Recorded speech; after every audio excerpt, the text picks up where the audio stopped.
Good morning, world. Brothers and sisters, this is the Rastafari International Ambassador, Jaboni, better known as the runaway slave.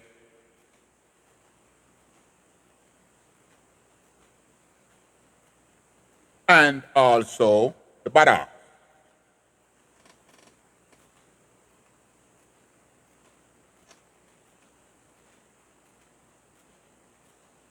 Today, we're going to have a discussion today.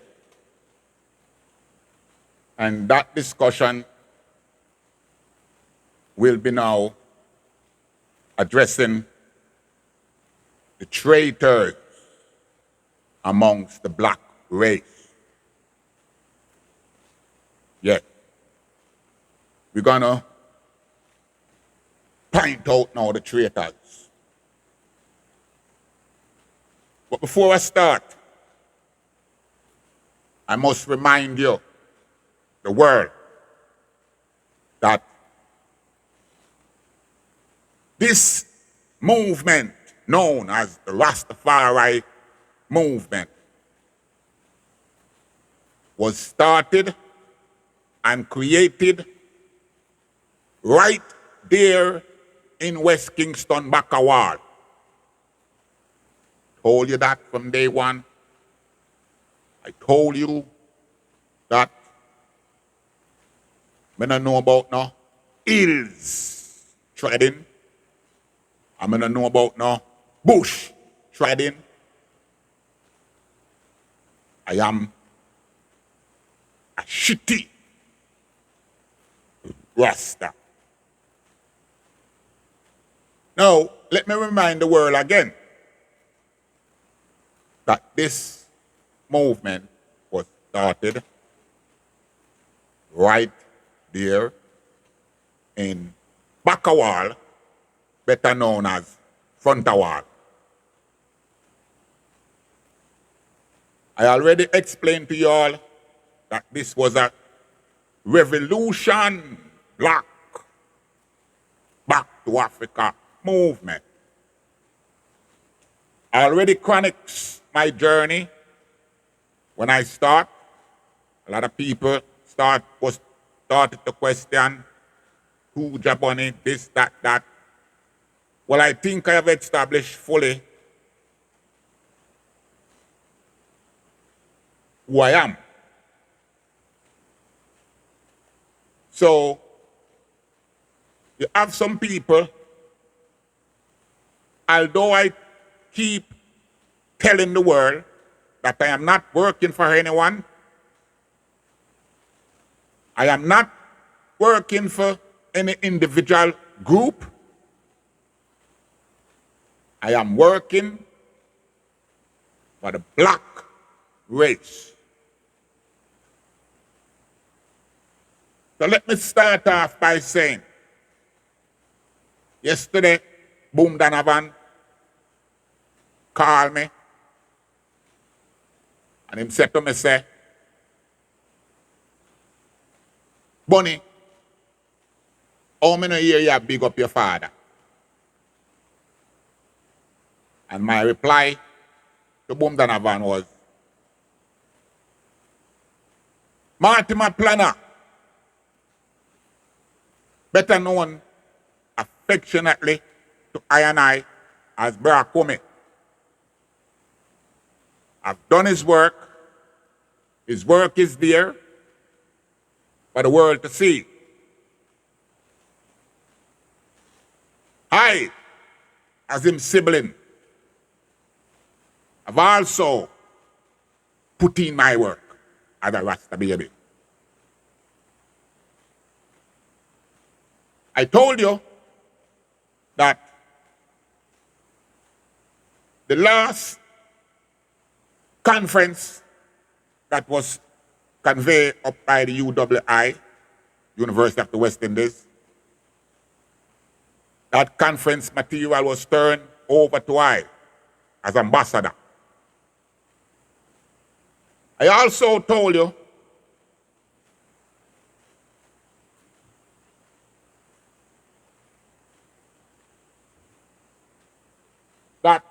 I have several of these Darcy that was turned over to I. Also by Brother Cumming, the old man. I must draw your attention that while I was in captivity, Brother Cumming warned I to be very careful of petty burglaries. Those of you who know petty burglaries, I try not to use these big words. I'm not trying to show no semi-bright like you know. But I want to know who is petty burglary. I will describe the people them as petty burglaries, those that went on the demonstration up by the British Consulate to demonstrate against Prince William and Lady Kate. Yes, they are petty burglaries. But Planner did have a different name for them. So I'm telling you now what Planner call them kind of Rasta them. Him call them baby Babylon train. Some guys know now say, no baby Babylon train Rasta can't come lead I and I. Yeah. Now, my little soldiers them, under the new faculty, take it up by themselves.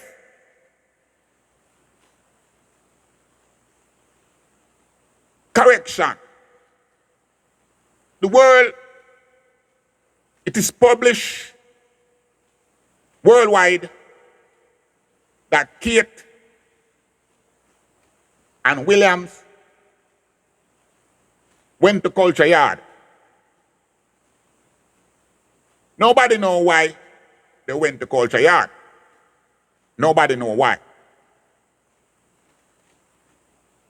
Upon investigation to find out how that came about, when I first saw that, I put a fire upon that instant. When I put the fire upon it, I sent the broadcast to one of my general, Orlando. So you have to say, oh, me up front. Me never backstab the youth them. Me send it direct to Orlando.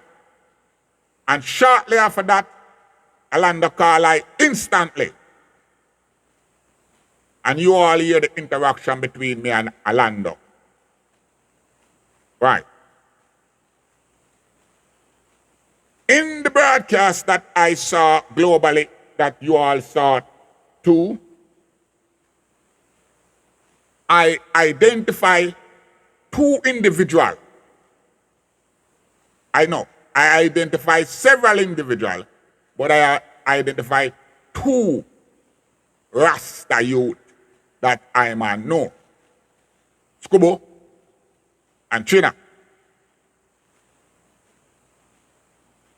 Thereafter, the world start fire this, burn this, that. But you all only selectively choose to burn certain things. In my reasoning with Ras Orlando,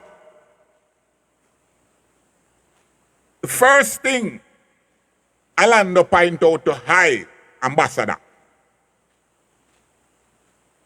is that Jaboni it was you who direct I and I about the new faculty of thinking. Yes, Orlando point that out. It slipped the rest of the world. Next, Orlando point out, say, Bonnie, you put in your work and you take for yourself. And now you are the ambassador. And it is clear that Trenchtown people, meaning Rima, Jungle, Tivoli Garden, West Kingston, Fetchersland, Waterhouse, the whole Kingston is listening to I, and this program now is to clear up all misconception. Once Orlando explained to me that it's the new faculty, I had to stand down. Orlando next point out to I that the trench town where you left Garvey, it's not the same trench town. Orlando point out to I further that the world have it that is the whole trench town is Rasta. Something that the world choose to disregard. Orlando point out say we are less than 5% of trench town today. Now, that is a very significant note. So therefore, this, what you see happening culture yard, cannot be seen and should not be seen as Rasta a sellout. Because Scuba come and him point out to high again. And the world hear him tell I. But because you don't understand the geography of what we are being discussed, and honestly speaking, I don't give a fuck if the world don't understand what is happening in Trenchtown. Recall, I asked the General Orlando, is it safe to say guns down? What was his response? No, guns away. Did you understand what that was? That were well fucking arms. And guns was a way to let in the prince and the princess. Guns was a way. So you have to understand what you hear there. We are well fucking arms. Yeah? Guns away. Now, Skibu point out to high, I don't think I need to play any more of Skibu because I hear what I have to hear already. So I make it clear to you now what's happening. In West Kingston, there is serious armed conflict going on as we speak in different pockets surrounding Trenchtown, West Kingston. In Rima, that era that the prince went, there is also serious internal conflicts going on. That's why we had guns away, not guns down, guns away. Now, Skibu point out that they, as Rasta, vanguards and warrior have initiated a program fortnightly. They would go to Rima and chant Nyabingi from 3 o'clock in the morning. Do you understand the magnitude of these youth coming from their various abode as Rasta? Going through, Skibu same go through 4 different set of knockings to get to Weima. That tell I, as Rasta, while the knockings are going, there is still a level of respect in West Kingston for Rasta that guns down, make the Rasta them go through, even though a Weima them a go, make them go through. And Skibu point out same come over place and guide. Because when him talk to me, me know him attack. And him send up the ices, then him take a rest pan a table. Then, when we question the fact that how you get involved with this drumming for the prince, the man explained to me, I want to hear it, that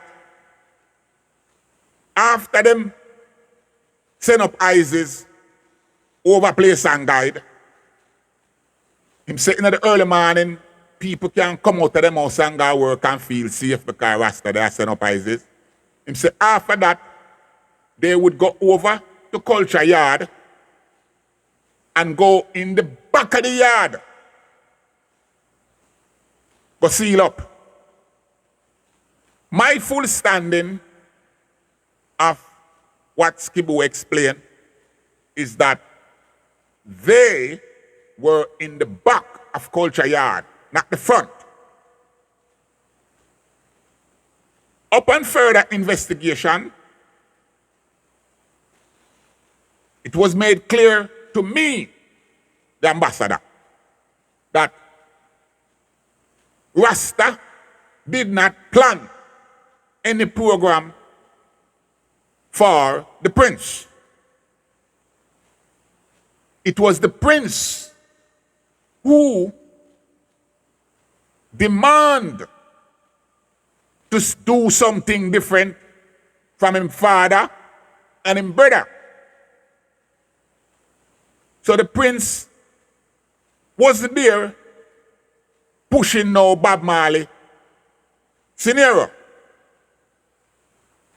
The prince simply requests to see him want to see which part this music developed from, which is Trench Town. That's what the prince requests to see. Him want to see Trench Town, where the music that have taken over the world developed from, which is a natural request and a serious request too. Now, it was the government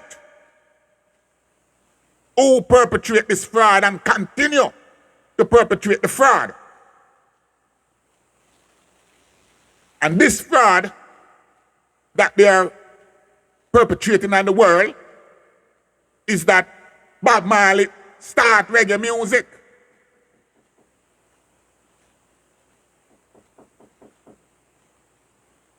Now,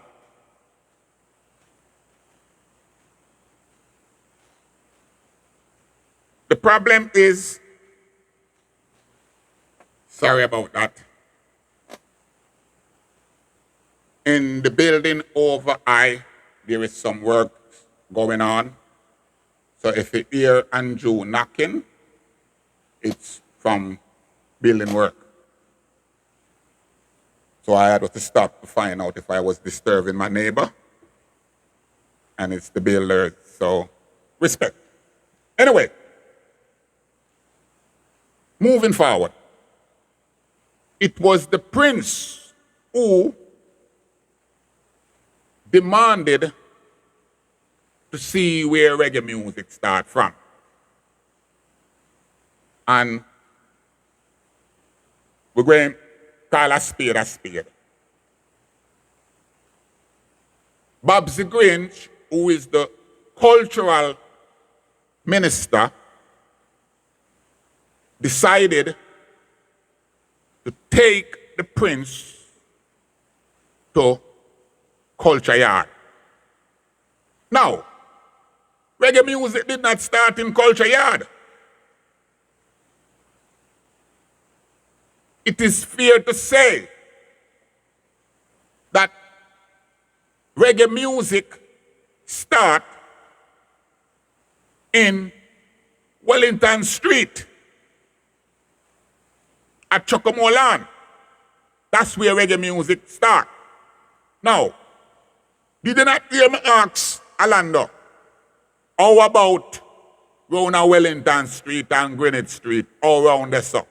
Orlando's response was, him can't talk for round the up. Because round the up are where the serious knockings are going right now. Out of my place.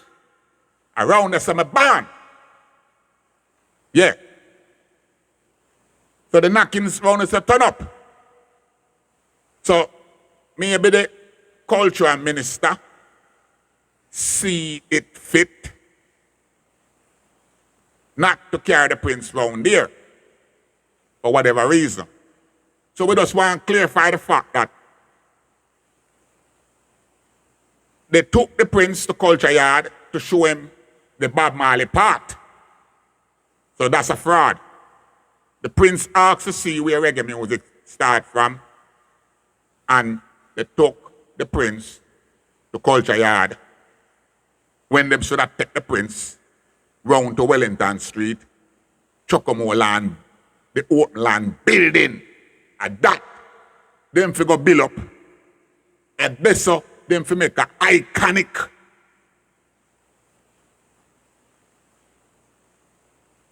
museum. Maybe at some stage, I might get round to do a fun campaign to build up, revamp that land, Chocomo land, and build it up and set it so we can have all the pioneers them. Bob Marley practice him skill in a Chocomo land, not run a Culture Yard. He didn't come to public attention from Culture Yard. He come to Chocomo land was the cultural showcase. Name it. Joe Higgs come from Trenchtown, but all of them, Alton name it, all of them practice them skill in a Chocomo land pan Edward Siago band, which is known as the Techniques. Right. Moving right along. Now, I don't want a man use my platform now to attack my youth them. Namely, Mandingo. This morning, around 9:30, no, first night, Mikey Beard, come and name people in account of the no now say, Jabina, they have to make you confused. First night, Ras Alando, Mikey Beard, both call I individually and separately. And the complaint is, I don't care, not telling the raw dog, I don't care what the world want to say about when it comes to Prince William and Princess Kate and the drum. Me already say me have to step on that. So and that me I go address now. Me I go address now fraud and traitors. That me I go address now. I call Mandingo, the man them complained to me last night and them say, Jabby, the comments them we are come on the program is negative and positive. And we like it. Because if you don't recall, Orlando tell I say, when I ask him, say, what you wish or hope to gain from this encounter? Him say, well, a long time nobody not talk about Trenchtown, so the world are talk about Trenchtown right now. Note, the world not talk about the demonstration. No. The demonstration is quite silent. The world are talk about the prince and princess playing the harps. Now,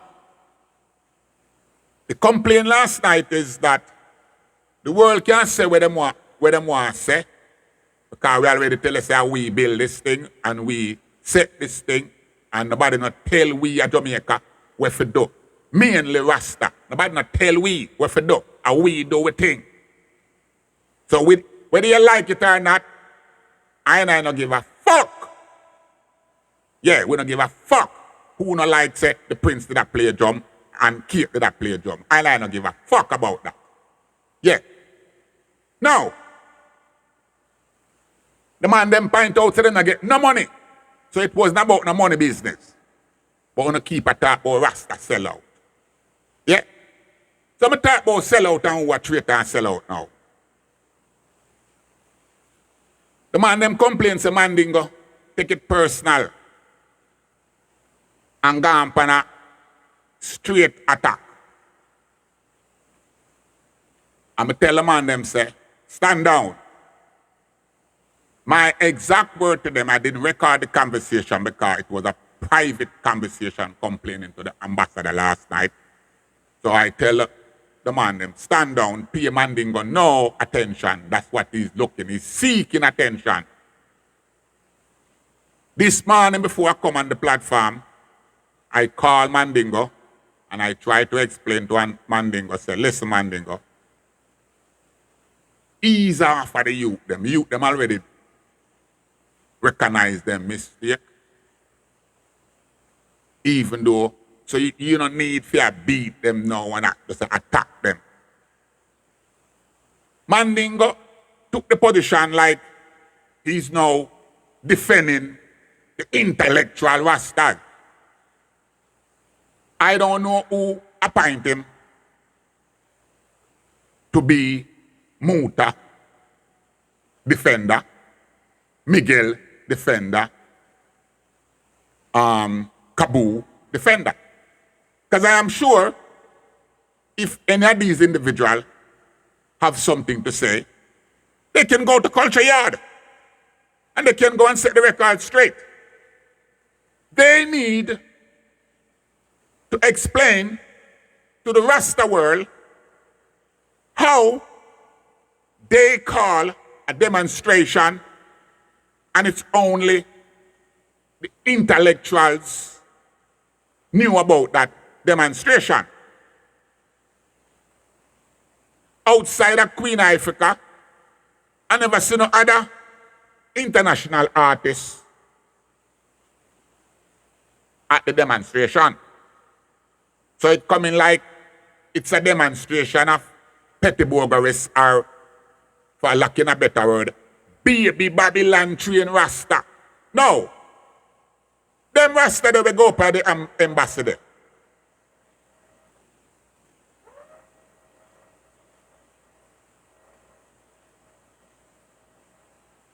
You hear me telling you the drilling? It just so happened that Babylon decided to do some work upstairs. I'm not going to stop the program because we live in a Babylon and I saw the thing set. So now if it does know say a Babylon may come from live and direct. Now,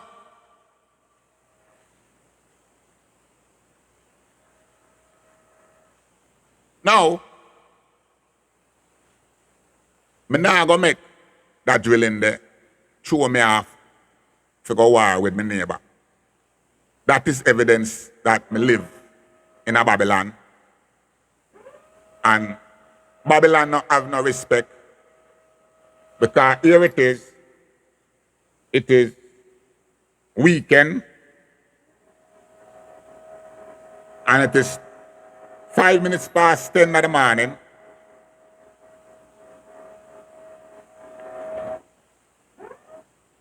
And these people choose to not even notify I that them go do some work. But like I said, we now go, that have to throw me off, and me now go make it throw off me. High vibration right now. Anyway, these intellectuals, so-called, need to explain to the world how they call a demonstration and ghetto people never know about it, or Rasta people never know about it. That's the first question. I'm going to tell you why now. 1968, I think I was around 14-year-old then. Dr. Walter Redney came from England to Jamaica.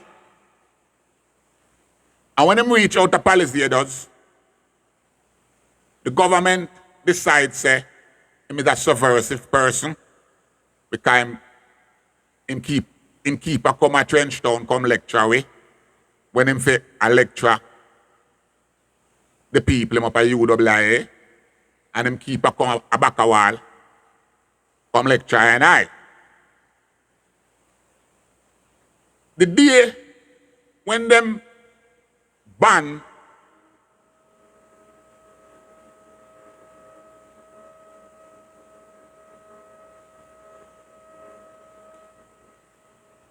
once again, sorry about that.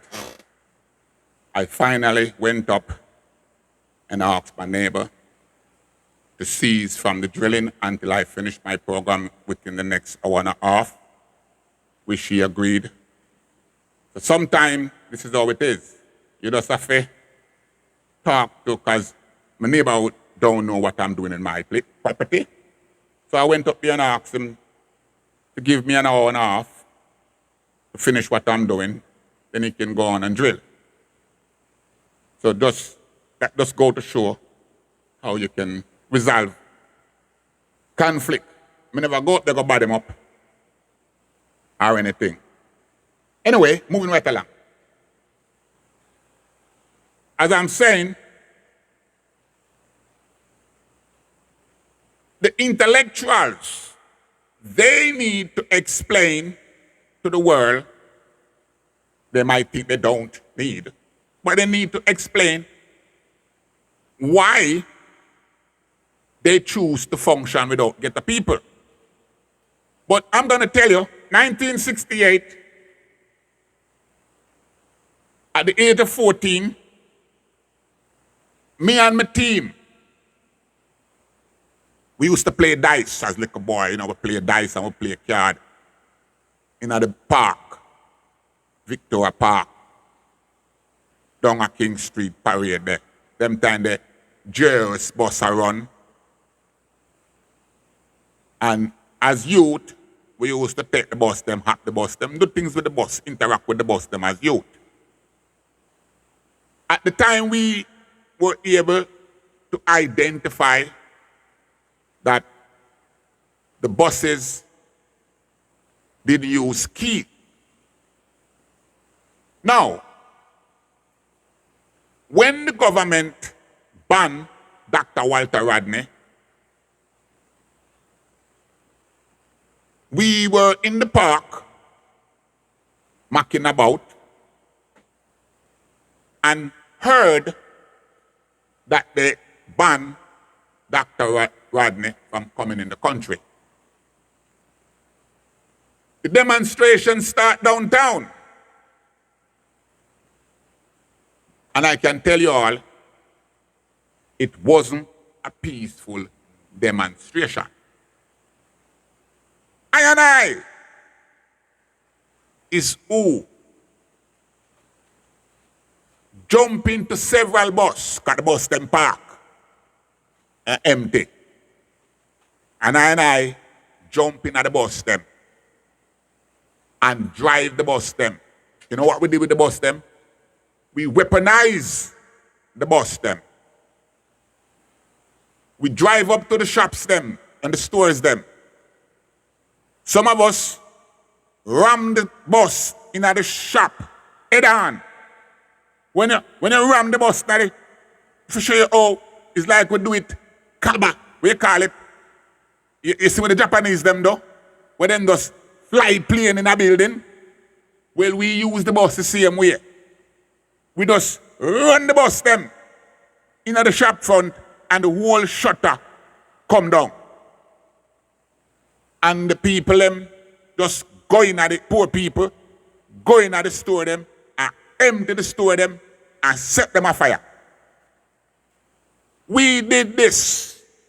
We drive bus as far as up to Lincoln Road from down a parade. Don't ask me how we take them long bus there, up Band Street, down Blunt Street, down Garland Street. We drive these bus as far as, and we are little boy. Everywhere we know say business place that we have nice things, we drive the bus them, go lick them down. Some of the place them we reverse the bus them in a them. You see when we come a cock circle, we drive a bus 50 miles per hour round clock circle where the bus lean on two wheel, the right side of the wheels them. The bus lean pan, so the left side of the wheel them off the ground. And that's how we make several laps as youth round cock circle. It was fun. Now, I must tell you this. Nobody never instruct us to do that. Nobody never tell us to do that. We did that twice in 1968, because it's also 1968 when the Chinaman boxed the black lady out of Coronation Bakery, a back lane corner on Spanish Town Road, and we rise up for that too. Since then, I have never taken place again in a demonstration. As far as I'm concerned, there is no such thing as peaceful demonstration. Tell me what a peaceful demonstration have ever accomplished for I and I. Tell me what petition signing has ever accomplished for I and I. Now, these people that put on the demonstration upper the embassy deliberately choose not to tell ghetto people about the demonstration because them no want the whole nigga them come fuck up for them think a publicity them a seek. And there's a jealousy going on now between ghetto people get all the spotlight. Yeah, because publicity and spotlight time. And them vets because the youth them make the prince and the princess play upon the harps. Don't come tell about no blood clot rule and regulation in a bingy and no Rasta business. Don't come tell me because we create that. We make all the rules and we can break them. So me no want a man to come and tell me that my thing. No. I want to get that straight. No. Mandingo. You may talk to now.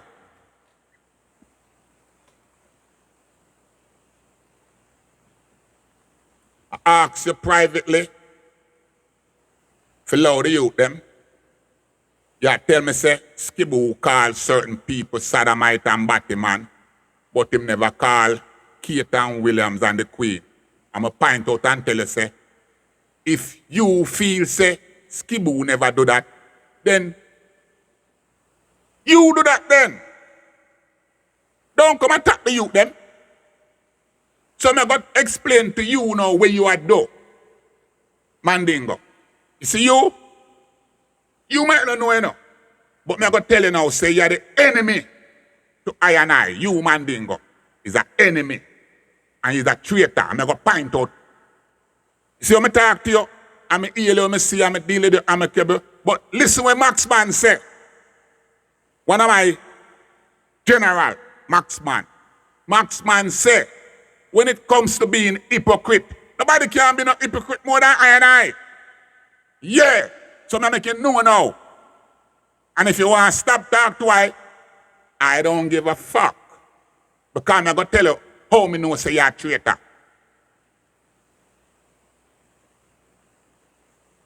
Lady Junie died. And I went to pay our respect at Lady Junie funeral. This is a upstanding black revolutionary sister of I and I here in. She's from Jamaica, down the south, but she's here from, I think, Windrush time, and I have known her from I came in this country as a upstanding sister. So when she died, the original foundational people went to pay their respect to earn them last respect to her. That day, a bit of rain did fall, and I think rain fall the day before. So when I drive in at the cemetery, I see a piece of green grass that looked like a nice place to park. I didn't know that the grass was wet. So I park on the grass. After the funeral over, remember me telling you, 2,000 black people, over 2,000 black people attend that funeral. The funeral went on till time for the cemetery to close. When the people leave in the cemetery to go to the after funeral party, I, Ambassador Bonnie, go in my car, start my car, and my car stall, because the mud soft, and my car can't move. And I am here now to tell the world that 98% of the people, black people at that funeral, walk past I and laughing, taking it for joke that my car stall and can't move. And Mandingo walk past I and become knowing Mr. Mandingo, come give me a hand, come give me a strength to push out my car out of the mud. You know what Mandingo do? Him look for me and tell me, say, Bonnie, I can't stop you now. That's supposed to be my African black nationalist brother, you know. That Mandingo do. Yeah? Would you believe it? Every black man, woman, and picnic leave me and my empress in the cemetery that evening. And it was an Indian family that came, an Indian family came to help me to push the car out of the mud. They did try. But at that time, the car was far gone, stuck, can't move. And let me tell you now, who helped me get my car when the cemetery closed? You know who come help me to move my car? The cemetery worker them. 6 white man. Yeah. So no because I hear me talk about us and them. I know what I deal with. It's still us and them. But you will still find good amongst them. Because the point I'm making, the whole black neighborhood that was in the cemetery, leave me standing in that cemetery. And it was the white cemetery workers who come and help me to get my car out of the mud. So Mandingo, me no want you, if you don't have nothing good to say in my program, we don't really want me not black you, you know. Because I'm not depend on black you, nobody, because I'm not afraid of nobody. But no come go on like you want to start no black and black war over here, so. Because Skibu never say nothing about you.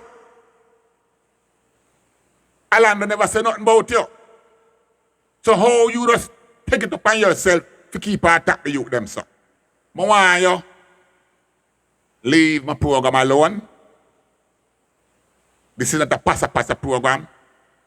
Don't come try turn my program in a no passa. If you feel like you want to attack Skibo or Orlando, go over to your friend them platform.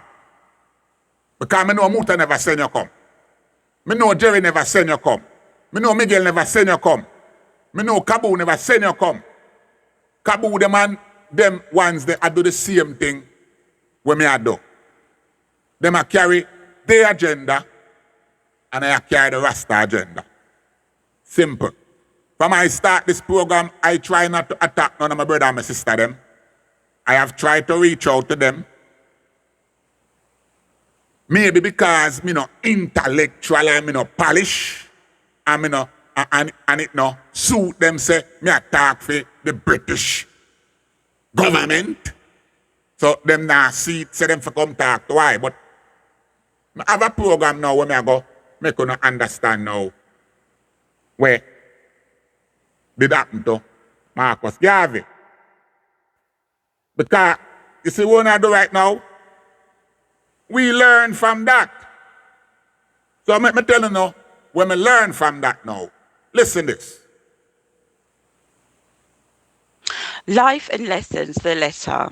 2305 7th Avenue, New York City, January the 15th, 1923. Honorable Harry M. Doherty, United States Attorney General, Department of Justice, Washington, D.C. Dear Sir, 1. As the Chief Enforcement Officer of the nation, we wish to call your attention to a heretofore unconsidered menace to harmonious race relations. They are in our myths certain Negro criminals and potential murderers, both foreign and American born, who are moved and actuated to intense hatred against the white race. These undesirables continually proclaim that all white people are enemies to the Negro. They have become so fanatical that they have threatened and attempted the death of their opponents, actually assassinating in one instance. 2. The movement known as the Universal Negro Improvement Association has done much to simulate the violent temper of this dangerous element. Its president and moving spirit is one Marcus Garvey, an unscrupulous demagogue who has ceaselessly and assiduously sought to spread among Negroes distrust and hatred of all white people.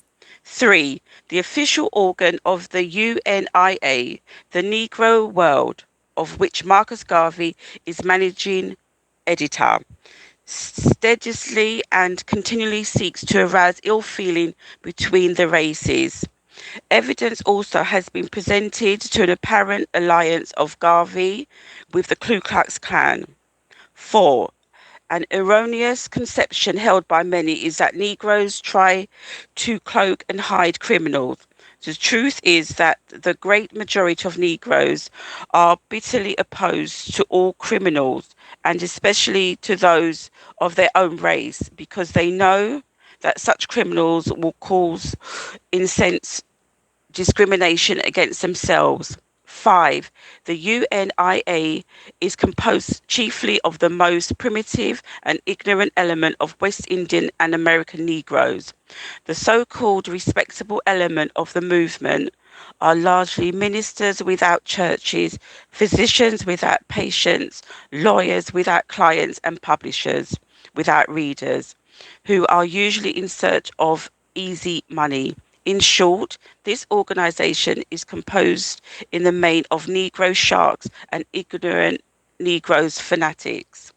6. The organization and its fundamental laws encourage violence. In its constitution, there is an article prohibiting office holding by a convicted criminal. Except such crime is committed in the interest of the UNIA, Marcus Garvey is intolerant of his free speech when it is exercised in criticism of him and the movement. His followers seeking to prevent such by threats and violence.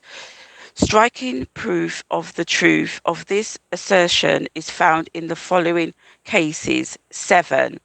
In 1920, Garvey's supporters rushed in to attend where a religious meeting was being conducted by Reverend A. Clayton Powell in New York City and sought to bodily violence to Dr. Charles S. Morris, the speaker of the evening, who they had heard was to make an address against Garveyism, and were prevented only by the action of the police. Shortly afterwards, members of the Baltimore branch of the UNIA attempted bodily injury to W.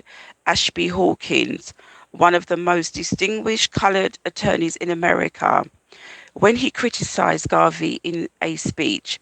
During the same period, an anti-Garvey meeting held by Cyril Briggs, then editor of the monthly magazine The Crusader, in Rush Memorial Church, New York City, on a Sunday evening was broken up by Garveyites, turning out the lights. 8. Several weeks ago, the Garvey division in Philadelphia caused such a disturbance in the Salem Baptist Church, where attorney Jane Austen Norris, a graduate of the Yale University, and the Reverend J.W. Eason were speaking against Garvey, that the police disbanded the meeting to prevent a riot of bloodshed. Reports state the street in front of the church was blocked by Garveyites, who insulted and knocked down pedestrians who were in their way to the meeting. 9. In the Los Angeles Cal, Mr. Noah D. Thompson, a distinguished colored citizen of that city, employed in the editorial department of the Los Angeles Daily Express, reporting adversely on the Garvey movement as a result of his visit to the annual convention, was attacked by members of Garvey's Los Angeles division, who, it is alleged, had been incited to violence by Garvey himself. The only through the help of a large number of police officers was Thompson saved from bodily harm. 10. A few months ago, when some persons in the Cleveland division of the UNIA asked Dr. Leroy Bundy, Garvey's chief assistant, for an accounting of funds, a veritable riot took place, led according to the Pittsburgh American by Bundy himself. 11. In Pittsburgh, on October the 23rd last, after seeking to disturb a meeting conducted by Chandler Owen, editor of the Messenger magazine, Garveyites who had lured around the corner in body rushed on the street car after the meeting, seeking to assault him, but were prevented by the intervention of the police. 12.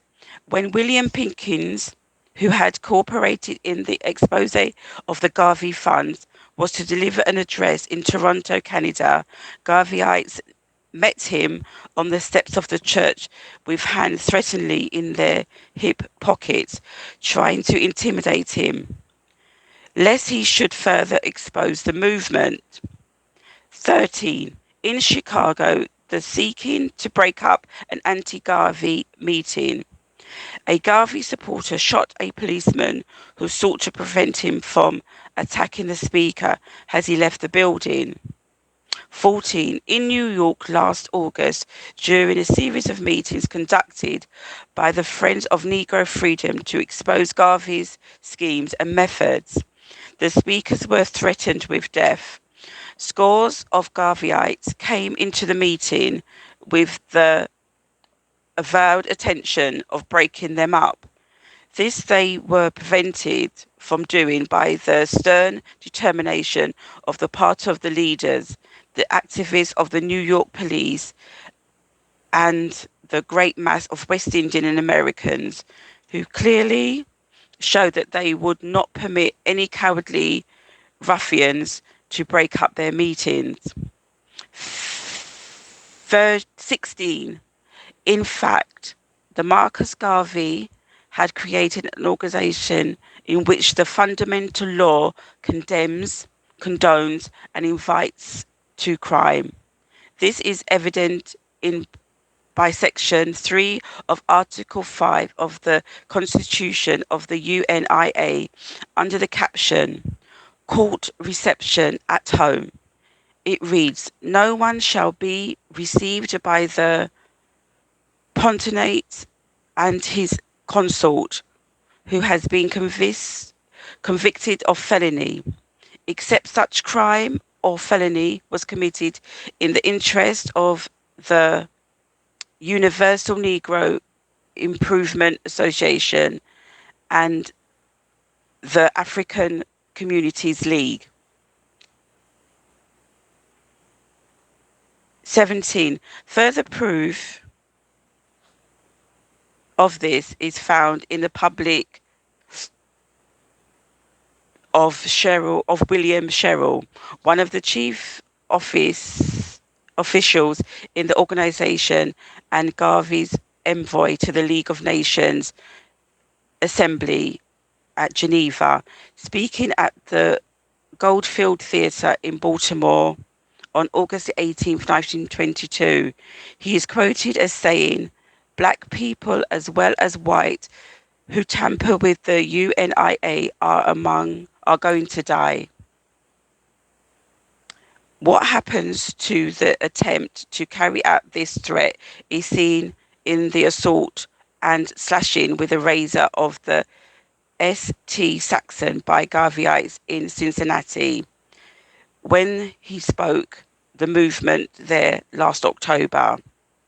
18. On January the 1st this year, just after having made an address in New Orleans, the Reverend J.W. Easton, former American leader of the Garvey movement, who had fallen out with Garvey, who was to be the chief witness against him in the federal government's case, was waylaid and assassinated.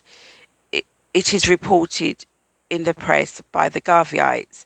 Reverend Easton identified two of the men as Frederick Dyer, 42, a longshoresman, and William Shakespeare, 29, a painter. Both of them are prominent members of the UNIA in New Orleans, one wearing a badge as Chief of Police and the other as Chief of the Fire Department of the African Republic. Dr. Easton's dying words identifying the men who he knew from long acquaintance in the movement were: 19.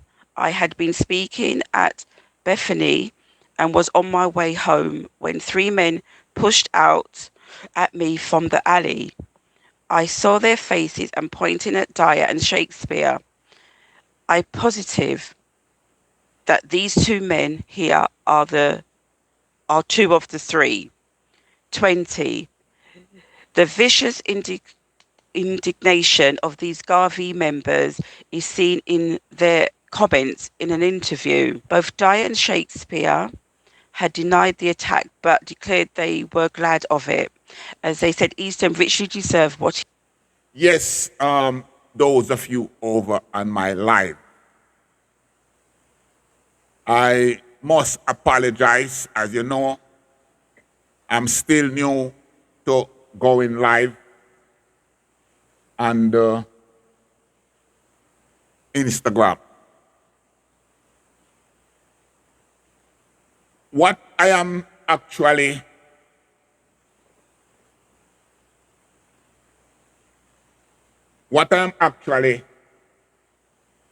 playing is an extract done by one of my good sisters from Life and Lesson of the Honorable Marcus Garvey, pertaining to the traitors amongst us. Now, I am playing this on my YouTube feed. My live is not wired in to what it is being broadcast from. So I must apologize. And when I finish and send up the full program, you will hear. So once again, respect and manners, sorry. I will learn as I go along how to do things better. Like I said, I never go and I am not trained by any Babylonian facilities. Yeah. All my training come from off of the ground and out of the prison cell when I get captured. So, me I do my thing. I'm an ambassador. They make my father a professor. Maybe one day, when it suit them, they might approach I. But I have learned, this is what I am trying to establish, that I have learned how to deal with traitors. I have learned how to deal with sellout. I have learned how to deal with Babylon. I am untouchable. That is what we run Rasta business. That is what I try to show the world. So don't come tell we and call we no sellout. Because me I show you who the real sellout is now. When my program done and I send it up, you will see who the real sellout is. And the sellout, me I go tell you now, are the people who refuse to coordinate with ghetto people because no one come dictate to I and I. I and I no receive no guy dick round here. So no guy can take to I and I. There's a reason why I never got trenched down. Because I know say, I couldn't get trenched down, but dictate to Orlando or Mikey Beard. To go in trench town, you have to pass several rifles.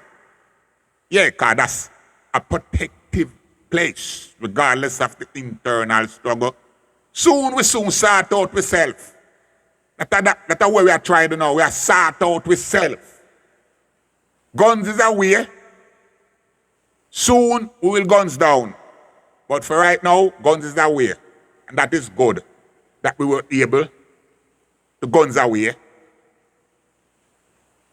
so that the royal prince and princess was able to come in, feel welcome, and we will see, because there is things going on the ground right now that I am not privileged to come and disclose yet. Yeah. So now where we come going like you know our culture shame us. We have our agenda and we are push our agenda.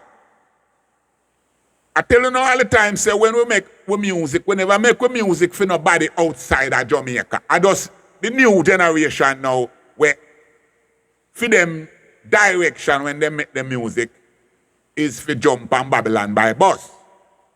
So now, Sister K, respect, respecter, respect, Ras Rebel, Divine, respect,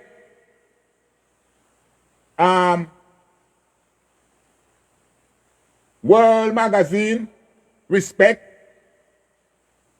and all who I try come on. If you don't want to interact with I, then let me know and tell me how to turn on the part of the thing there. I don't can come have to say, because like me did say, this is I program for black people in the world that feel that them in them blackness and want to give I a strength. Feel free.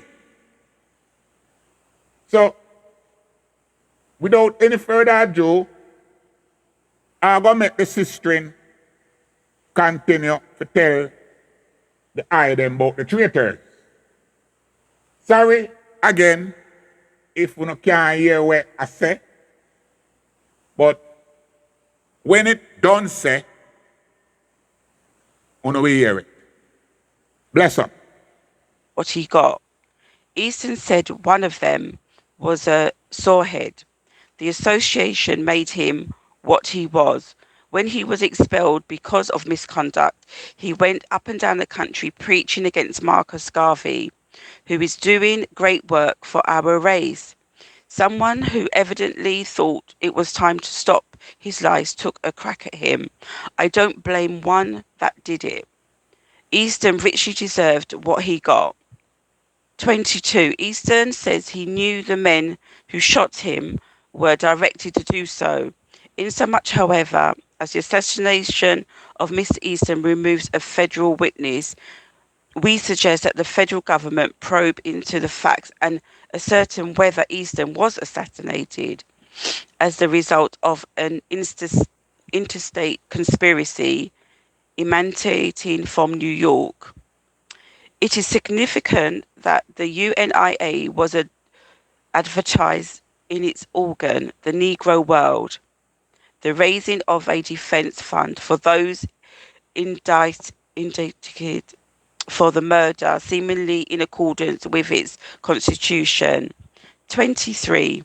Not only has this movement created friction between Negroes and whites, but it also has increased the hostility between America and West Indian Negroes.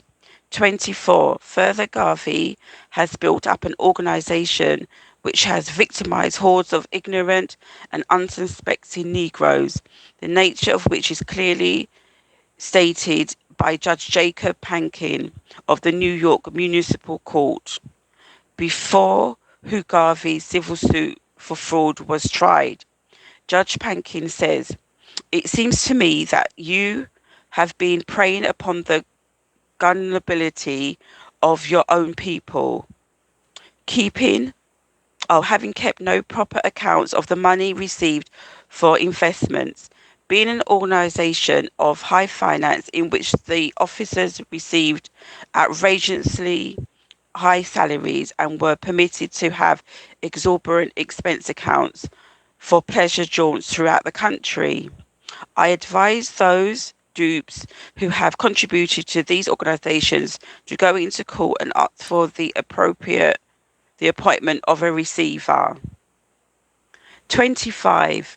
For the above reasons, we advocate that the Attorney General uses full influence completely to disband and exasperate this vicious movement,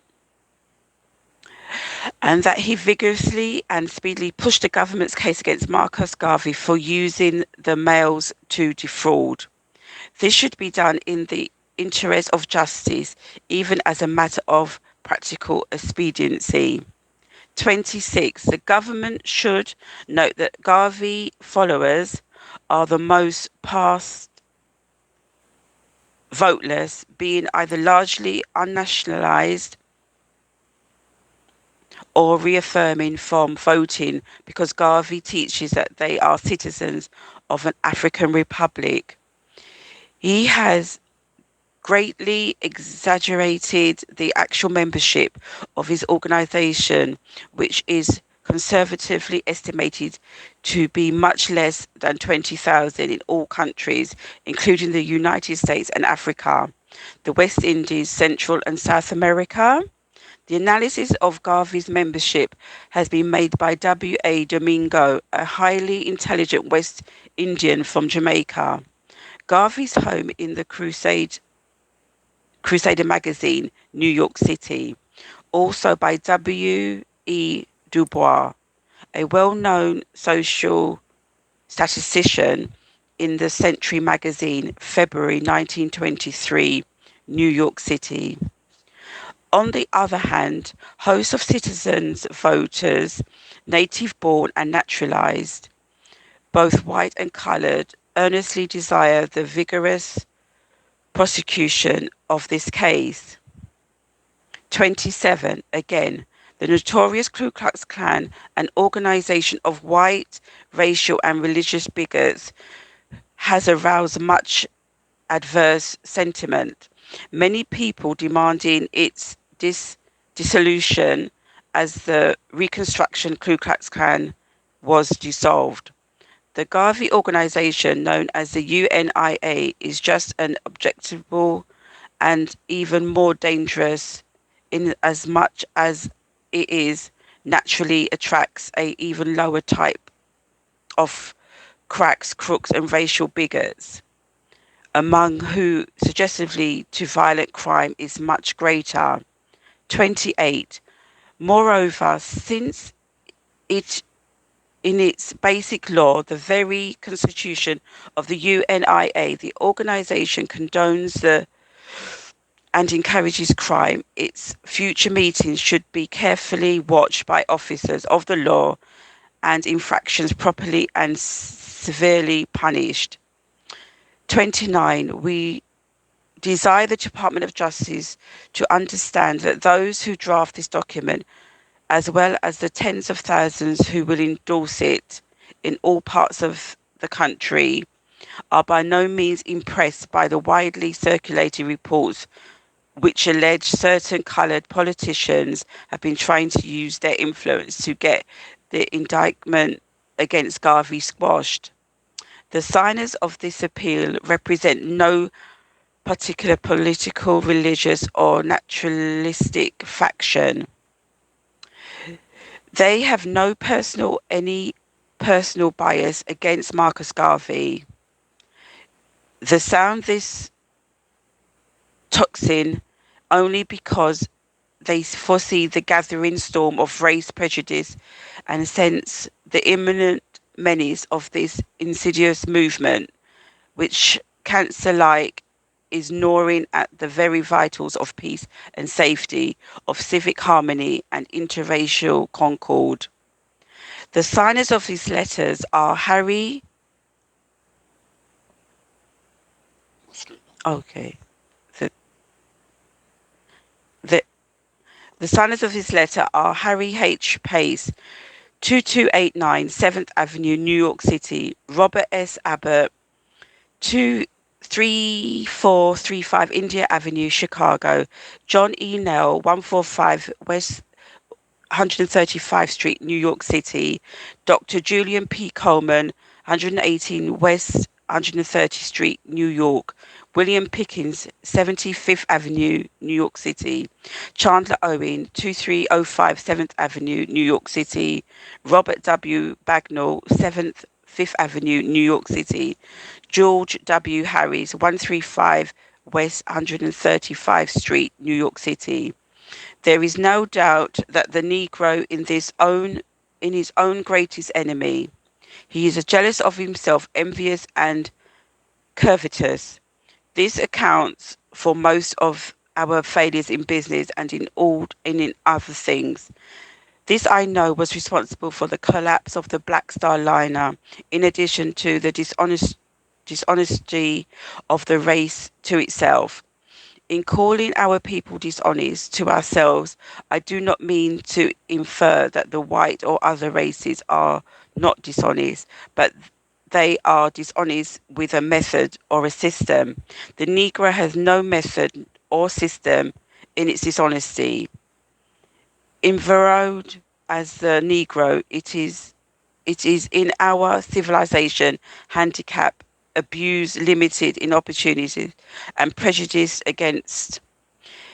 He cannot well afford to be as lax in his racial dishonesty as other people who have reached a higher state of civilization or progress without any surrounding handicaps or barriers.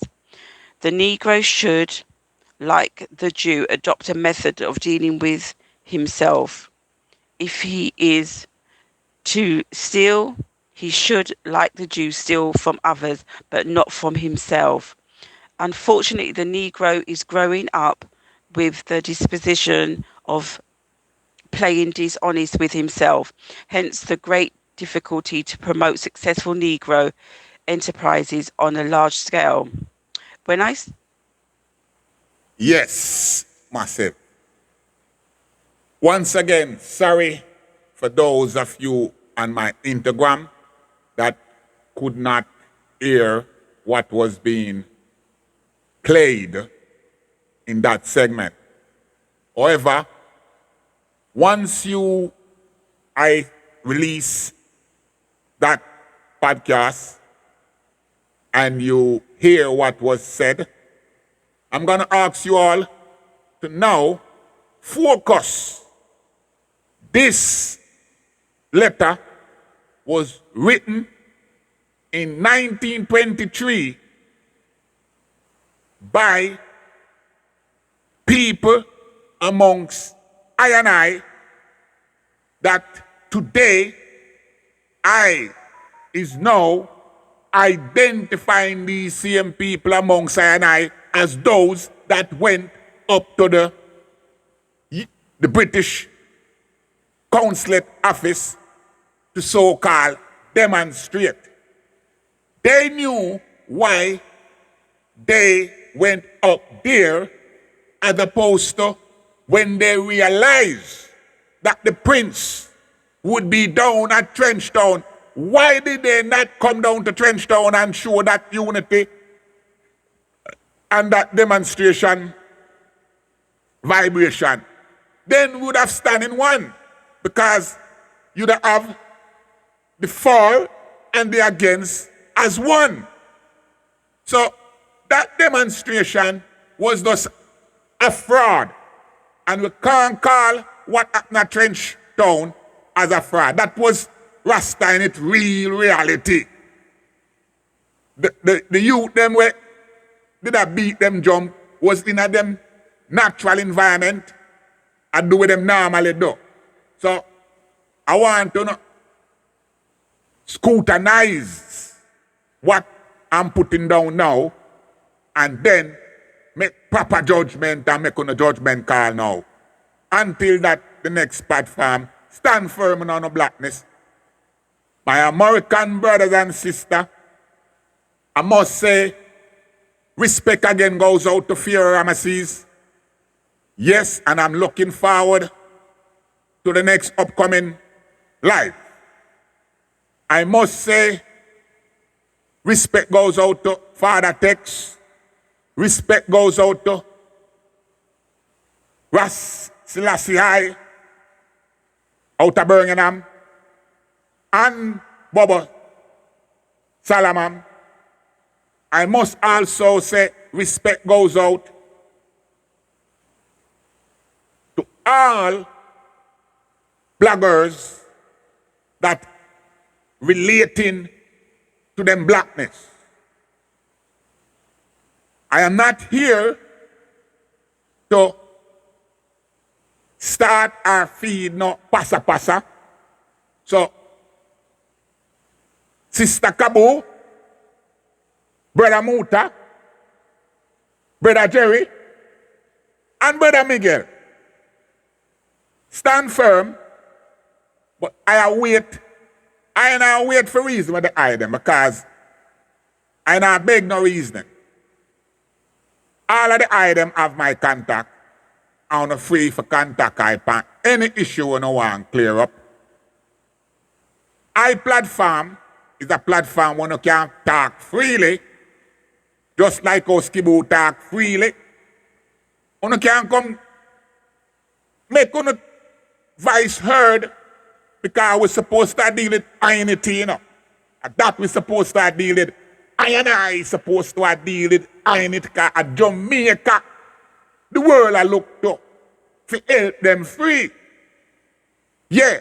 And all of the man them name I'm call it while were at from the Cross to the Throne conference, and you all did agree that we need to have a new faculty. So no beat down the ghetto youth them now because them feel say them feel let in where them are let in now. It's just a different approach. And we need to stand, even if we don't agree with it. You hear what the youth them say? The youth them say, the rich Rasta, no, whole heap of artists way actually supposed, the only time certain artists cover Trenchtown, and when Bob Marley family put on a thing, you no come to come get a look in, and you no get no look in, you no come and be spectator, because the last one when me there, you have to turn up and watch